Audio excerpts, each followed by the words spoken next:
देखो, press conference इसलिए बुलाई कि लोगों के सामने मैं चंद चीजें रखना चाह रहा हूँ। इसमें पहला जो हमारा मुद्दा है वो है कि रशीद इंजीनियर को किन शराइतों को लेके बेल मिली, वो डॉक्यूमेंट पब्लिक होना चाहिए।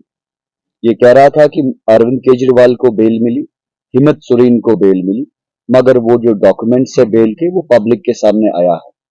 और रशीद इंजीनियर के डॉक्यूमेंट्स क्यों आज तक छुपाए गए, किन शराइतों पे बेल मिली, वो लोगों को मालूम पड़ना चाहिए। और अभी तक हम ये कह रहे हैं कि रशीद इंजीनियर ने जो अभी पार्लियामेंट में 5 लाख वोट हासिल किया, ये 5 लाख वोट का जो लोगों का विश्वास था, प्यार था, मोहब्बत थी, इस वोट को इसने दिल्ली में नरेंद्र मोदी जी और अमित शाह जी को बेच डाला। तो यहाँ की आवाम, यहाँ के लोग, यहाँ के 5 लाख वोटर उससे अपने वोट का हासिल मांग रहे हैं और उसका जवाब उसको देना पड़ेगा। और हमने उसको वोट सौदेबाजी के लिए नहीं दी थी, उसको हमने एक बार माफ किया था यहाँ के लोगों ने, जब वो एमएलए थे।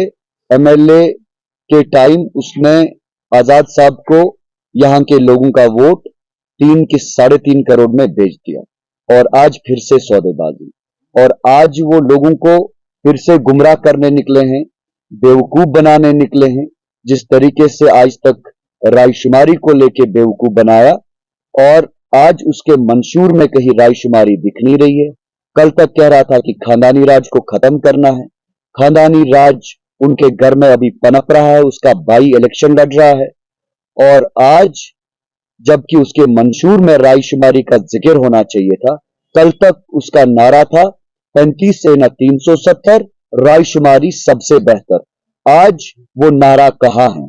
आज रशीद इंजीनियर ये कह रहा है कि मैं जी मसले कश्मीर हल करूंगा। नरेंद्र मोदी, अटल बिहारी वाजपेयी, इमरान खान, शाह महमूद कुरैशी, परवेज मुशर्रफ, नवाज शरीफ इस मसले को हल नहीं कर पाए, तो रशीद इंजीनियर लास्ट से निकल के लोगों को गुमराह कर रहे हैं, बेवकूफ बना रहे हैं, मैं ये मसला हल करूंगा। उसको पहले यहां लोगों के इलेक्ट्रिसिटी के मामले हल करने चाहिए, उसको पहले अपना घर संभालना चाहिए, घर सुधारना चाहिए। उसका घर, ये कॉन्स्टिट्युएंसी है, यहाँ पे लोग अनएम्प्लॉयमेंट के शिकार है, यहाँ पे लोगों को बिजली नहीं है, यहाँ के रोड्स की हालत आप देखिए, बहुत खस्ता है। यहाँ पे बेसिक जरूरियात जिंदगी जिसमें पानी है, लोग बिल्कुल पानी नहीं पी रहे हैं, पानी से बिल्कुल इनको महरूम रखा गया 75 साल। और इसकी जिम्मेदारी किनकी है? इसकी जिम्मेदारी उस आदमी की है जो अभी 5 साल या 12 साल, या जिसको हमने रिसेंटली इलेक्शन में चुना था। इसका जिम्मेदार कौन है? इसका जवाब कौन देगा? हम रशीद को इसलिए पार्लियामेंट में नहीं भेजे कि वो लोगों को आके गुमराह करे फिर से। और अभी जब वो जेल से निकला, पहला हक इंजीनियर रशीद का ये था कि वो यहां पे आए, अपने मां बाप के पास जाएं, अपने लोगों से मिले, क्योंकि यहां की आवाम ने उसको ये इज्जत बख्शी, उसको ये प्यार दिया। एक जो है ड्राफ्ट्समैन से यहां के लोगों ने उसको इंजीनियर इंजीनियर करके इंजीनियर बना दिया, एमएलए बना दिया, अभी इज्जत बख्शी पार्लियामेंट मेंबर बना दिया। तो पहला हक यहां के लोगों का है। और जो अपने लोगों का नहीं, वो साउथ कश्मीर के लोगों का कैसे हो सकता है? वो सेंट्रल कश्मीर के लोगों का कैसे हो सकता है?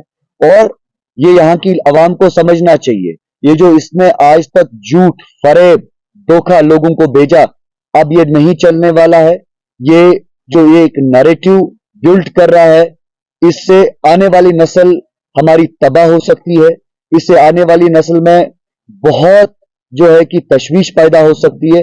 और ये जो कह रहा है, ये कॉन्टेम्प्ट ऑफ कोर्ट कर रहा है, ये कह रहा है कि मैं 370-35 से वापस लाऊंगा।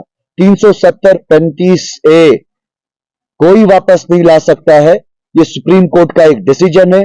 इसमें कोई अगर किसी को बेवकूफ बना रहा है, मैं पुलिस और यहां की डिस्ट्रिक्ट एडमिनिस्ट्रेशन को और दिल्ली की सरकार को आपके इस माध्यम के जरिए कहना चाहता हूं कि ये जो लोग ऐसे वर्गला रहे हैं यहां आम मासूम अवाम को, इनको सलाखों के पीछे बंद करके रखो। आप ऐसा नैरेटिव फैलाने से, जिस तरीके से कश्मीर में इससे पहले कत्लो गारत हो रही थी, इस चीज की वजह से कत्लो गारत हो सकती है। और रशीद इंजीनियर की आदत है कत्लो गारत करना।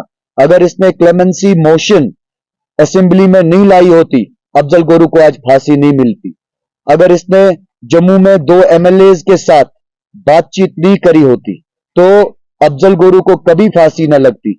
अफजल गोरू को फांसी लगाने में, अफजल गोरू को फांसी दिलवाने में रशीद इंजीनियर का एक अहम रोल रहा, और फांसी दिलाने पे भी सियासत करी और उसकी कब्र पे भी सियासत करी। ये रशीद इंजीनियर का असली चेहरा है, ये लोगों के सामने लाना बहुत जरूरी है। इसी तरीके से जो कल तक ऑटोनॉमी मांग रहे थे, जो कल तक सेल्फ रूल मांग रहे थे, जो कल तक अचीवेबल नेशनहुड मांग रहे थे, कहां है उनका ऑटोनॉमी, कहां है सेल्फ रूल, कहां है अचीवेबल नेशनहुड? और रातों रात मैंने सुना कि आज इसने नया प्रोपेगेंडा लोगों के सामने लाया, मैं जी जमात के साथ जो है अलायंस करूंगा। भैया, अगर आपको जमात के साथ अलायंस करना है तो यहां जमात का कैंडिडेट अलग से क्यों लड़ रहा है और आपका भाई अलग से क्यों लड़ रहा है? तो मुश्तरका चुनाव लड़िए ना। तो एक कैंडिडेट आप चुनिए और उसको खड़ा करिए। ये लोगों को धोखा क्यों भेज रहे हो? ये साउथ कश्मीर के लोगों को आप बेवकूफ बना रहे हो, सेंट्रल कश्मीर के लोगों को गुमराह कर रहे हो। उन लोगों को हमारे पास आना चाहिए, हम इसकी असलियत इनके सामने रखेंगे। तो जहां हमारा आदमी बेरोजगारी से बेहाल है, आप देखिए हमारे आंगनवाड़ी वर्कर्स, आप देखिए हमारे आशा वर्कर्स हैं, ये सिर्फ मसले कश्मीर हल करने निकले हैं, ये सिर्फ 370-35 के मामले हल करने निकले हैं, बड़े बड़े जुमलेबाजी करते हैं। एटलीस्ट अगर कुपवारा में इन्होंने 1000 एसपीओज की मांग करी होती सेंट्रल गवर्नमेंट को, बोल रहे कि डिस्ट्रिक्ट कुपवारा के लिए एक स्पेशल पैकेज दे दो 1000 एसपीओज के लिए, यहां का नौजवान नौकरी करता, यहां का नौजवान इज्जत से अपनी रोजी रोटी कमाता। इसी तरीके से 15,000 घर है यहां पे इस लंगेट कॉन्स्टिट्यूएंसी में, और आपके माध्यम के जरिए मैं लोगों तक ये बात पहुंचाना चाहता हूं कि मैं मीर जुनैद आपका उम्मीदवार इस लंगेट कॉन्स्टिट्यूएंसी से खड़ा हुआ हूं कि आप जो अपना कीमती वोट है इस टाइम, अपने कीमती वोट से मुझे मजबूत करें, मेरे हाथ पैर जो है मजबूत करें, मुझे कामयाब करें। इंशाल्लाह मेरा पहला स्टेप ये होगा कि कम से कम 4 से 5 बीपीओ यहां पे लाएं। एक बीपीओ में 2 शिफ्ट में 2 से 4 हजार लोग काम करते हैं, तो कम से कम 4 बीपीओज में हम यहां हर एक घर में 15,000 घर में एक बच्चे को नौकरी दे सकते हैं। तो ये मेरा पहला काम होगा। यहां पे जो एफआईआर का मामला है आप उन पे बात करिए, यहां पे जो बेगुनाह लोग जेलों में बंद है उन पे बात करिए, यहां पे जो सीआईडी वेरिफिकेशन लोगों को नहीं मिल रही है उसके बारे में कोई बात नहीं कर रहा है। यहां पे किसी को मुलाजिम लगना है, हमारे बच्चे को, हमारे नौजवान को, हमारी बेटी को, उसको सीआईडी से एनओसी नहीं मिल रही है, वेरिफिकेशन नहीं मिल रही है, कौन उसके बारे में बात करेगा? ये ऐसी ही बात है, अगर एक मां के पेट में बच्चा है 9 महीने का तो उसका पति गलती करता है, तो इस बच्चे का क्या कसूर है जिसने अभी दुनिया की रोशनी नहीं देखी, जिसने अभी कुछ दुनिया का एक एबीसी नहीं देखा? उस बेचारे का क्या कसूर है? उसको क्यों नहीं सीआईडी वेरिफिकेशन देंगे? उसको क्यों पासपोर्ट बंद करेंगे? कहां है हमारे आईन का, हमारे कॉन्स्टिट्यूशन का, कहां है लॉ ऑफ नेचुरल जस्टिस?